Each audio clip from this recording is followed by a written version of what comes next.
is Dr. Scott Hollier. He is the CEO of the Centre for Accessibility Australia. Scott is also a recently appointed ASCA board member, and he specialises in the field of digital accessibility. Scott has many impressive roles, but he is also legally blind, and as such has both a professional and personal understanding of the importance of accessibility, with his talk entitled How Accessibility Features Make Your Tech More Useful. And I can certainly attest to that. So Scott, thank you very much. Please take it away.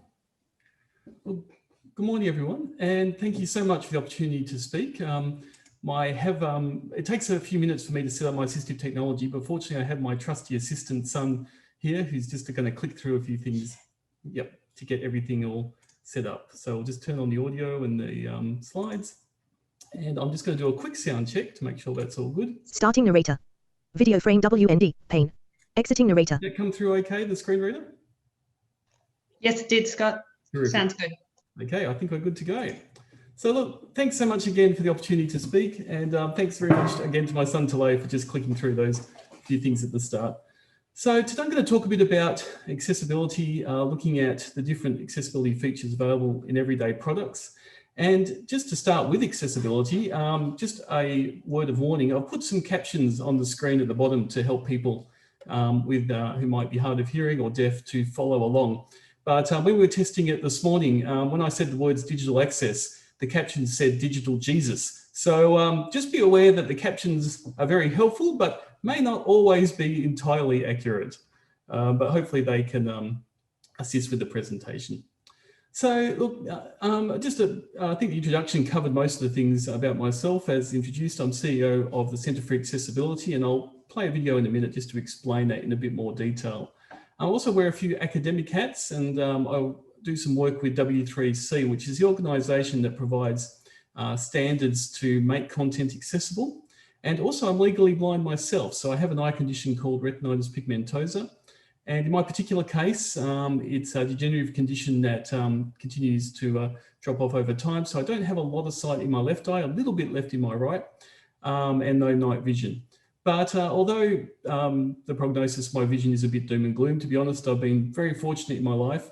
And amongst my friends, they're not too worried about my disability, but they are worried that I live in Western Australia and I follow St Kilda in the footy. So that's something that's that you're not meant to do in WA. So that's the only thing that they really feel sorry for me.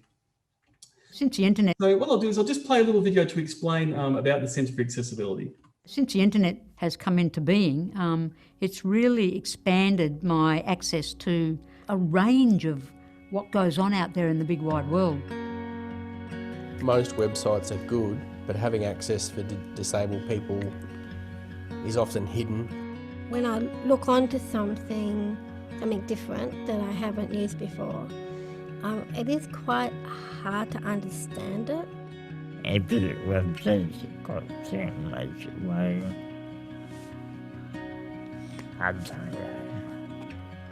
It be difficult to find stuff. If you decide that you want to have a carousel that changes pictures so that my screen reader spits out random stuff while I'm shopping, I'm probably not going to be able to buy your product. There's heaps of sites, but they just have to be easier to use. You know, we're a huge section of the public. We're 20% of the population. So if you don't make it accessible, you're missing out on 20%. Putting a very good text description of anything, a product, or just a picture of something in a news story is really helpful because it gives me the information that I need to know. For the writing, it needs to be bigger, so you can understand about the language. And also the videos as well, that will make it much easier as well. I like pictures on websites. It's very visual for the deaf community. They can understand it better. Clear and simple, just clear and simple. You want my cash? You make your website accessible and I'll be there. This is the best time right now to be a person who's blind. If you follow all of the accessibility guidelines, I'm able to use the website, I'm able to do my banking, I'm able to do my shopping. And you don't have to go through heaps of books, mate. You can get the information in less than a minute. We're not that weird, you know. We're not that strange. We've got thoughts and hopes and dreams of all people. We want to come into life and be welcomed and included. With thanks to participants in order of appearance: Helen Errington, Peter Blocky, Julia Hales, Hugo Flavel, Grace King, Kyle Quinn. Accessibility is about more than compliance. It's about people. Centre for Accessibility, accessibility.org.au. So that's just a little overview of some of the different ways that people interact with technology. When we look at the general population of disability, we look at about 15% of the global population that has some form of permanent disability. In Australia, that number is nearly 1 in 5, 17.7% of Australians have some form of disability. And that is heavily weighted towards older Australians. So one of the great things and the opportunity to share this information with ASCA is that as people get older, there's often more of a need for accessibility features. And the Centre for Accessibility stands ready if you would like support after this presentation or any time at all. Please get in touch. It'd be our pleasure to help you. What's been interesting around the statistics of disabled access is that while about 12% of Australians currently don't have effective access to the internet, that number is 28.5% of people with disabilities. So only a bit over 70% of people with disability actually have effective access to the internet. And so this is really a big part of why this is an important issue and what we need to do to address it. There's quite a big diversity of how people with disability interact and what the benefits are and what some of the issues are. And when we look at the user experience, we find that things have changed quite a lot. If I was giving this presentation, let's say in the early 2000s, and someone was saying, well, how does a blind person use a computer? The answer would be, well, they'll need to buy a very high-end computer. They'll need to spend about $2,000 to buy a program called JAWS. That's really the only easy way to be able to get the technology set up to be able to do that. So you can appreciate that this was very expensive, very prohibitive for a lot of people.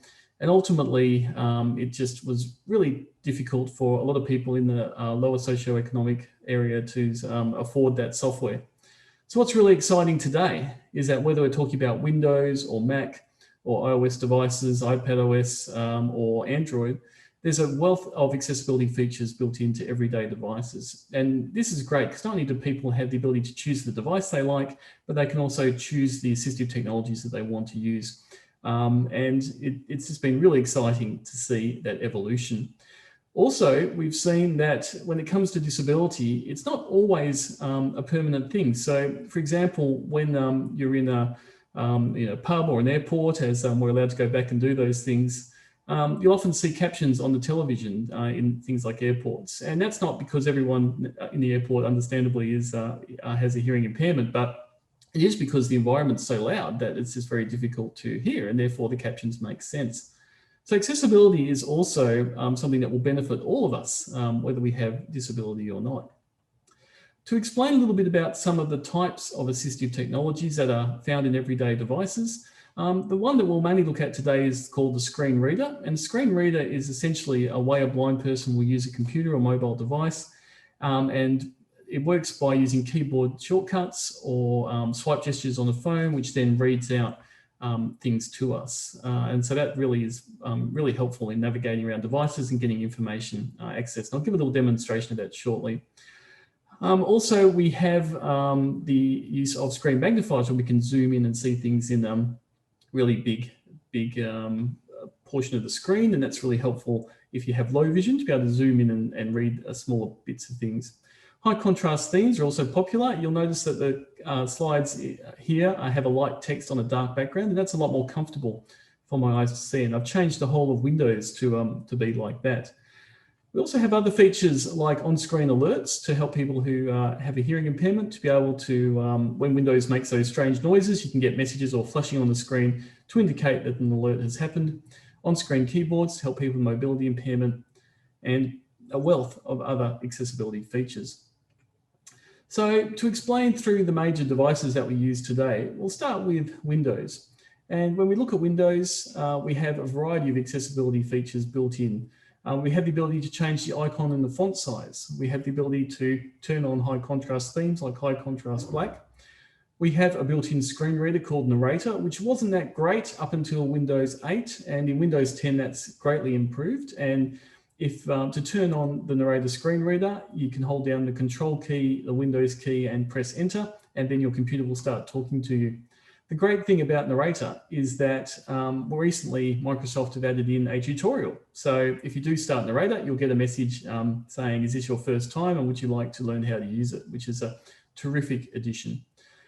A screen reader that isn't built into Windows that people find very popular these days is called NVDA. And that is another screen reader, which is a free screen reader, and but to a commercial grade level. So it's similar to that JAWS product I was mentioning before, but it's really polished screen reader. So that's another option, a free option that you can download for Windows. Also, we have things like Cortana, so that if you have a mobility impairment, you want to give verbal commands, you have some options like that.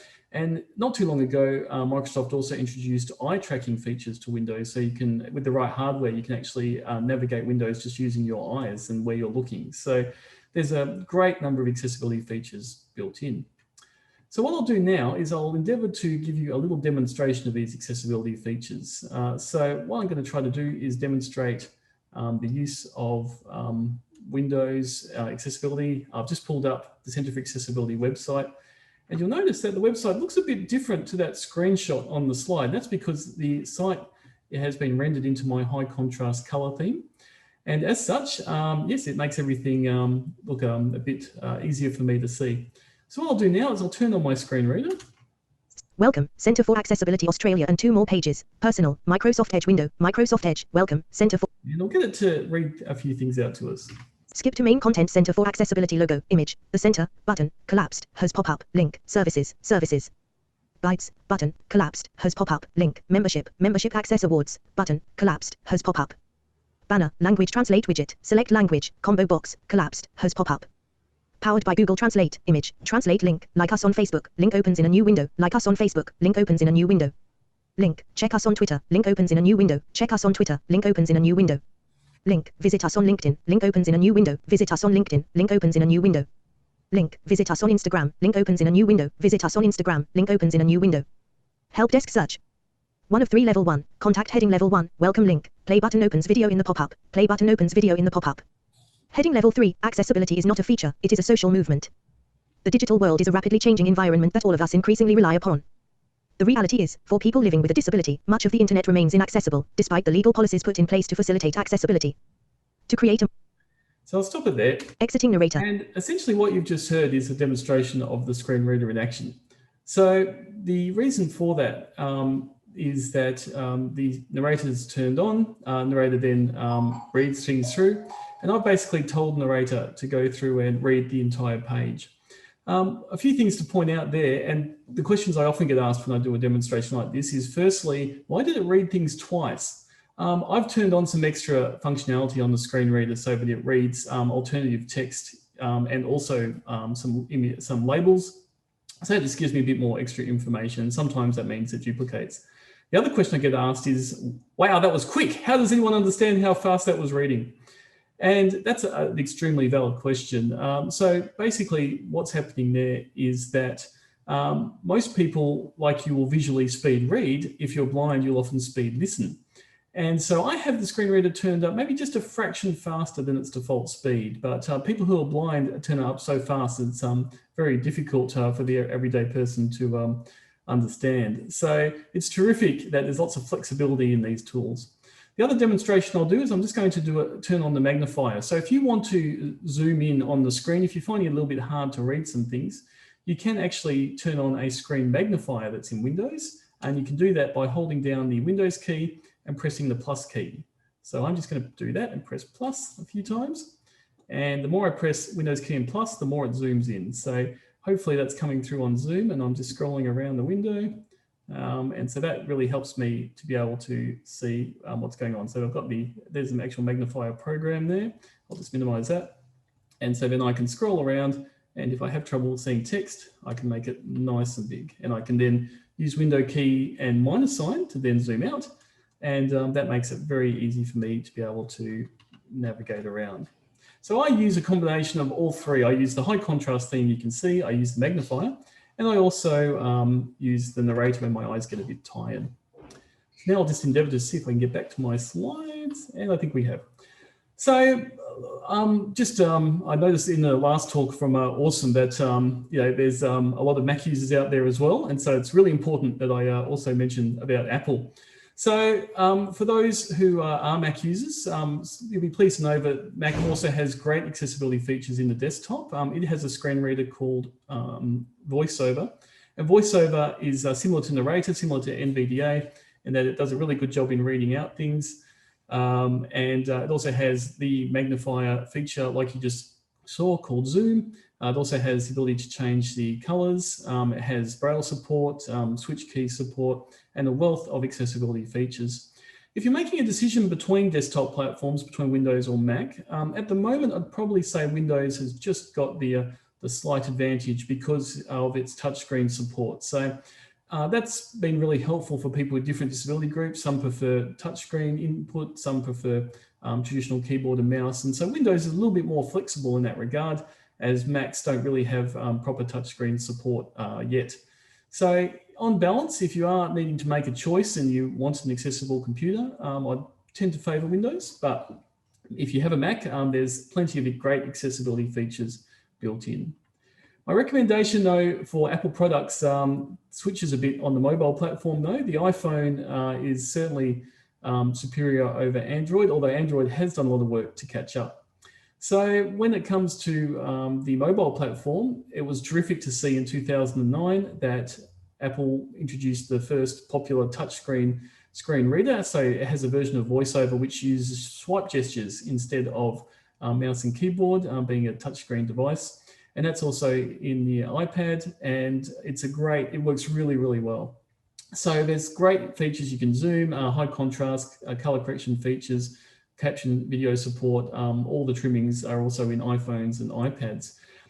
If you would like a great app recommendation, I'd recommend downloading Seeing AI by Microsoft, which is a free app on iPhones.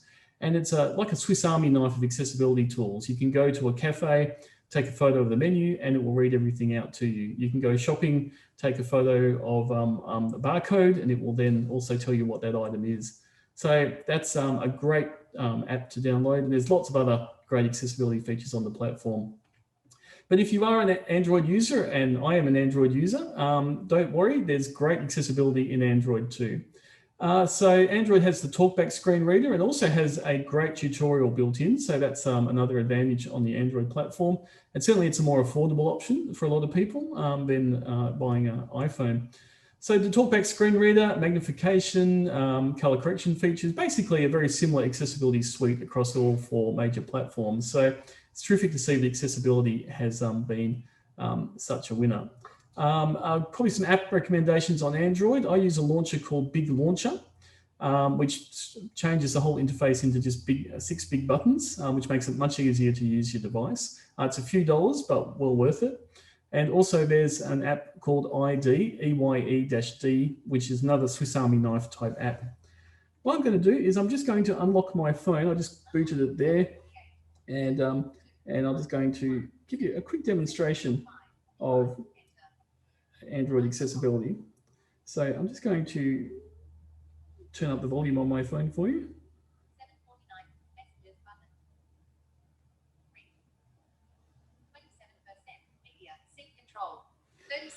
Okay, so what I have here is just a normal a Nokia actually. So thank you, sponsors. So I use a Nokia phone. I like Nokia because it's got a very straightforward installation of Android, which works really well for TalkBack. So I'll just hold up to screen. I know I'm a little bit of a small thumb image, but basically I've got the Big Launcher app installed. So there's just 6 big buttons. As I move my finger around the screen, it reads things out to me. So if I want to find out what the news is, I can just double tap on that. I can put my finger on the screen. It wasn't just Barnaby Joyce, Liberal ministers' relationships with staffers prompted bomb. And then I can use swipe gestures to be able to return to the home screen. So that's just a very quick demo of the accessibility on the mobile device. And for a range of disability groups, there's a number of really great tools built in. So that's just a bit of an overview of the great accessibility features that are available to you. Just to finish off, I just want to touch on an international standard. Essentially, for people with disability and seniors with disability to have access to devices, two things need to happen. One is we need to make sure we've got great accessibility features on our device of choice, and we're pretty much there now, as you've seen on that side of the coin. The other side of the coin is we need to make sure that apps and websites are designed in a way that supports these technologies. And for that, the W3C have provided an international standard called the Web Content Accessibility Guidelines, or WCAG as we call it, and the current version is version 2.1. It is an Australian requirement from the Human Rights Commission that the WCAG standard is implemented. And so to finish off, I just wanted to share a little bit about your rights. If you find that you run into apps or websites that aren't working for you, then you do have every right to be able to contact that organisation and say, why is your website not WCAG compliant? So I'm just going to very quickly touch on the main parts of WCAG. There's 13 main guidelines in the WCAG standard. So these are the things that organisations should be doing to make sure that the tools like we've seen today work effectively. We should make sure that there's alternative text on images so that when you do use a screen reader, it reads things out to you. We should have captions on videos so that people who are deaf or have hard of hearing are able to have the captions like at the bottom of the slides today. Need to make sure that information is relayed to screen readers effectively. We want to make sure there's good color contrast. We want to make sure that things are keyboard accessible so that if you are using a mouse and keyboard to navigate around, those work effectively. We want to make sure people have enough time to be able to finish doing what they're doing so that if they're buying, say, tickets online, you don't get all the way to the checkout only to be told timeout, which is a big frustration when you're using assistive technologies. We want to make sure that we don't have things flashing on the screen quickly that can cause seizures. We want to make sure that it's easy to navigate and find our way around websites. And I think regardless of disability or not, that's definitely a great thing for everyone. We want to make sure that interfaces other than keyboard work well. So like the touchscreen devices that just demonstrated on the phone. We want to make sure that language is declared properly so that our assistive technologies will know which is the right language to read out. I was giving some training a few years ago in Saudi Arabia, and because the screen readers there were set to Arabic, when it came to reading English websites, the site didn't declare the English as English, and it tried to read English, English as Arabic with very interesting results. So one line of code in the website fixes that problem. We want to make sure that sites work in predictable ways. So when you click on a navigation, it doesn't suddenly download a PDF at you or do something unusual. We want to make sure that forms are really easy to understand to put information in, and that if we make a mistake, we're told what that mistake is. And the last one is that programmers should code their websites well, not leave off a bracket or a semicolon or something, which can have really interesting effects on assistive technologies. So essentially, I would encourage you, if you do feel that the website or app that you're using isn't very accessible and it's not working for your assistive technologies, as I said, there is a requirement under the Australian Human Rights Commission that they do make it compliant. So the thing I would encourage you to take away from today is WCAG 2.1 level AA compliant. It's a bit of a mouthful, but if you can remember WCAG 2.1 level AA compliant, then that's really what has to be done to make things accessible. So yes, and also if you do call up and say, why is your website not WCAG 2.1 level AA compliant, then they often go, oh, okay, you know what you're talking about. We'll look into that. Likewise, the Centre for Accessibility stands ready to support you if you do want to have any more information about these technologies or want to follow up with organisations about accessibility. So that's basically pretty much it from me. So look, it really has been a great pleasure. One thing that may be of interest is I have a book called Outrunning the Night, A Life Journey of Disability, Determination and Joy. It basically traces my life journey as my sight's deteriorated and the benefits that technology have provided. I'm providing a free e-copy to everyone attending the conference. So I'll get in touch with Sam about how that can be distributed. Please, you're under no obligation to read it, but if this is of interest and you'd like to learn a little bit more about a personal journey of someone with disability and technology, it's my pleasure to provide that to you. So look, that's it from me. You're very welcome to get in touch. Scott.Hollier@accessibility.org.au is my email. please check out the Centre's website, accessibility.org.au. I'm also on Twitter at Scott Hollier. I only tweet about digital access. I don't tweet about what I had for lunch. So if you are willing to sign up, I'd be very pleased to keep you informed. But look, again, that's sorry, I was going to say it's been a pleasure to present, and really appreciate the privilege of being here today. Thank you so much, Scott. That was fantastic. And I think there's all a tip for everyone that we can all learn from there. We have a couple of questions from our audience. If I could just give you those two there. From Margie Parsons. What are you using to convert your voice to text on screen? Is that in terms of the captions? I believe so, yes. So the captions are just a built-in feature of PowerPoint. So this was added by Microsoft this year. So it's a great feature. So yes, and I'll be more than happy to provide the instructions on how to turn that on. But it's a free feature built in. If you've got the latest version of Microsoft 365, it's already built in. And so basically it's just a matter of turning that feature on. So as I said at the beginning, it's not always accurate, but it's a really helpful feature. And I just turn it on for all my presentations to support people who can benefit from that in the audience. Great Scott, question.